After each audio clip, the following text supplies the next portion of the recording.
दोस्तों आज हम बात करेंगे पोलाइट रिक्वेस्ट यानी नम्रता की रिक्वेस्ट। अगर हमें हमारा काम सामने वाले से करवाना है और एकदम विनम्रता के साथ करवाना है तो इंग्लिश में हम कुड यू प्लीज का उपयोग करेंगे। फॉर एग्जाम्पल जब हमें किसी को विनंती करनी है, ऑर्डर करनी, तो नॉर्मली हम बुलाते कि भाई यहां, तो हम बोलेंगे कम हियर। लेकिन नम्रता से बोलना है कि जरा इधर आओ ना, तो उसको इंग्लिश में बोलेंगे could you please come here. जैसे कि मुझे बोलना है कि भाई पंखा चालू करो, तो सीधा सीधा हम बोल सकते हैं कि स्विच ऑन द फैन। लेकिन विनम्रता के साथ एक मक्खन मार के रिक्वेस्ट करना है, विनम्रता के साथ एक आपको विनंती करनी है, तो वहां पर कुड यू प्लीज चलता है बॉस। आपको वहां पे कुड यू प्लीज लगाना है। फॉर एग्जाम्पल मुझे बहुत गर्मी हो रही है, गर्मी का मौसम है और मुझे किसी को बोलना है कि भाई जरा पंखा लगा दो ना, एकदम विनम्रता के साथ बोलना है, तो मैं उसको इंग्लिश में बोलूंगा कुड यू प्लीज। देखो could you please switch on the fan. अब इसका उल्टा मान लेते कि एकदम ठंडी का मौसम है और पंखा चल रहा है और हमें बोलना है कि भाई जरा पंखा बंद कर दो ना, तो विनम्रता के साथ अगर मुझे बोलना है तो इंग्लिश में बोलूंगा could you please switch off the fan. अब दोस्तों आपने बहुत बार आपके घर में सुना होगा कि भाई 3 सीटी के बाद गैस बंद कर देना या 2 सीटी के बाद आप गैस बंद कर देना। तो यही चीज अगर विनम्रता के साथ बोलनी होगी तो इंग्लिश में बोला जाएगा कुड यू। अगर मुझे बोलना है कि भाई 2 सीटी के बाद गैस बंद कर देना, तो उसकी इंग्लिश होगी could you please turn off the gas after 2 whistles।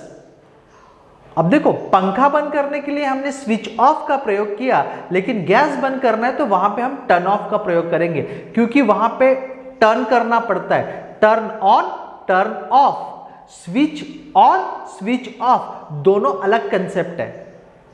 मान लेते हैं आपके ऑफिस में या घर में कोई जूते पहनकर आ गया, शूज पहनकर आ गया और हमें उनको विनम्रता के साथ बोलना है अरे भाई जरा बाहर जूते निकालो ना, तो हम इंग्लिश में बोलेंगे could you please remove your shoes outside.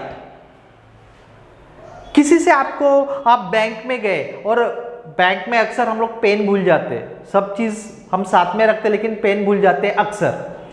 तो किसी से हमें पेन मांगना है तो हम बोलेंगे could you please give me a pen.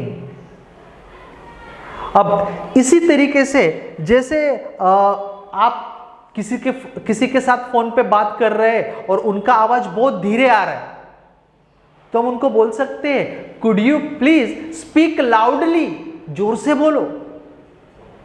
या कोई जोर से बोल रहा है, हम उनको बोलेंगे भाई धीरे धीरे बोलो।